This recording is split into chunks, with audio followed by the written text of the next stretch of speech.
I'm Joe Dickerson with the Joe Dickerson Group at Keller Williams Realty in Oakland, California, serving San Francisco Bay Area's home buyers, sellers, and investors. We have a passion for helping people build wealth through real estate, and we understand that education is a key for a successful investment. So in this video, we'll walk through some specifics of evaluating a property that you have interest in. Specifically, we'll be talking about what you might find in a seller-provided disclosure packet and what things you may want to consider regarding the long-term enjoyment and viability of your investment. In markets like the San Francisco Bay Area that are very competitive, sellers are often providing lots and lots of information about the property up front to prospective buyers. They do this because it often results in cleaner offers that limits renegotiation after entering into a contract. And since everything in this packet is likely to be discovered during the process anyway, why not get it out of the way early on? But regardless of when you receive a disclosure packet and when it's completed, there are a few items that will be in every single one, at least in the state of California. These are the required seller disclosure forms. There's a few of them. The first is called the Transfer Disclosure Statement, and the second is the Seller Property Questionnaire. In short, these forms are covering material facts that the seller is aware of. A material fact is something that may impact the value of a property in the eyes of prospective purchasers. This includes things that are defective or broken, as well as other conditions such as smoking that may have occurred inside the home, or a neighborhood nuisance. Additionally, part of the required seller disclosures is for the seller's agent to present their visual inspection of the property. The agent should be noting anything regarding condition or other factors that they notice. Please note, this disclosure form should never replace an inspection provided by a licensed inspector. More proactive sellers, which are very common in our area, in the Bay Area, will provide much more than just these three forms. You may also find a whole series of reports, such as a general home inspection, a pest inspection, a natural hazard disclosure, a lead-based paint disclosure, and potentially many, many more. They might also provide some advisories. So let's talk about a few of the big report items that are commonly found.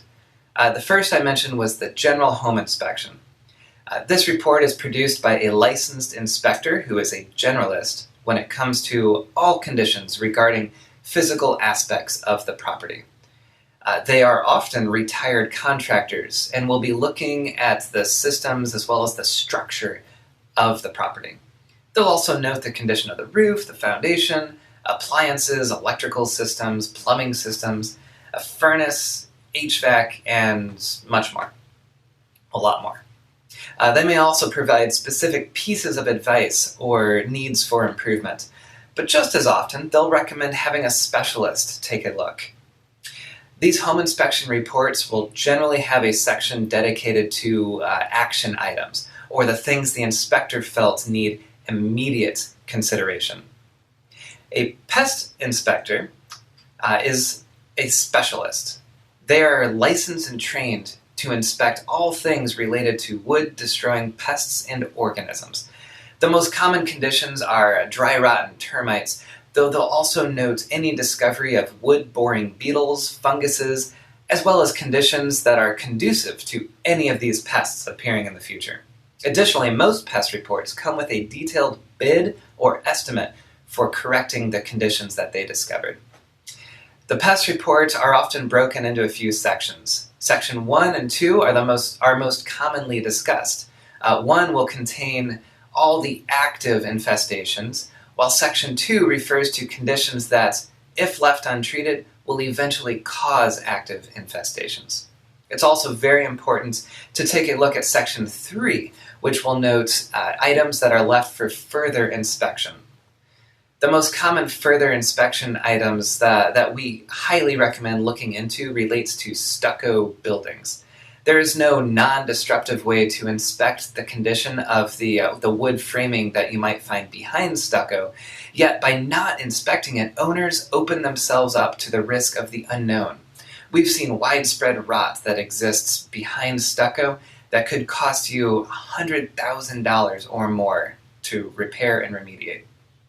The seller may also provide other property conditions inspections such as a roof report or a seismic or structural report. Whatever you receive, make sure it's understood clearly before waiving your rights to perform your own inspections.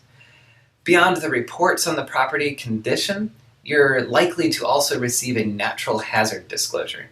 This report is meant to give you insights into what hazards may exist at or near the property. This includes a number of seismic dangers. The report will outline liquefaction zones.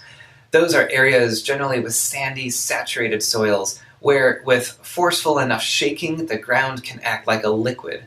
Liquefaction zones are most commonly found in the flat areas surrounding the bay and near sea level, but can also be found in other areas as well. The natural hazard disclosure also identifies areas that are more susceptible to landslides, as well as hazards such as inundation in the case of a collapse of a nearby dam. Additionally, you'll see the known fault zones on the map. And while it's called a natural hazard disclosure, you'll also see some man-made hazards. Known underground storage tanks, often used to hold gasoline, will also be mapped, including those known to be leaking into the soil. Also, liquid transmission pipelines, such as those for liquid natural gas, will be included on the map as well. And the last big piece of information you're likely to find in the disclosure packet is related to the title of your property. You may receive a preliminary title report, which will show all the current liens and assessments on the property, any easements which either benefit the property or encumber it, and any covenants, convents, and restrictions the property may be subject to. That last one, the CC&Rs for short, are most common to planned developments or HOAs, but occasionally will pop up where they are less expected. All right, we've covered a lot of items that may show up in a disclosure packet. All of these things we've discussed contain pertinent information that should be considered thoroughly prior to taking ownership. Clients often ask us if there's just one specific area they should focus on. Unfortunately, there isn't. You may find only boilerplate data and content in many of the reports, yet they should still be read and fully understood. So I'm curious, if you've been reading through a bunch of these seller disclosure packets, what's the most interesting thing you've come across? Is there something you've seen that you've had a question about? Please let us know in the comments below. And as always, if you've enjoyed this video, hit that like button, share it with your friends, and be sure to subscribe. I'm Joe Dickerson with the Joe Dickerson Group at Keller Williams Realty. Thank you so much for watching.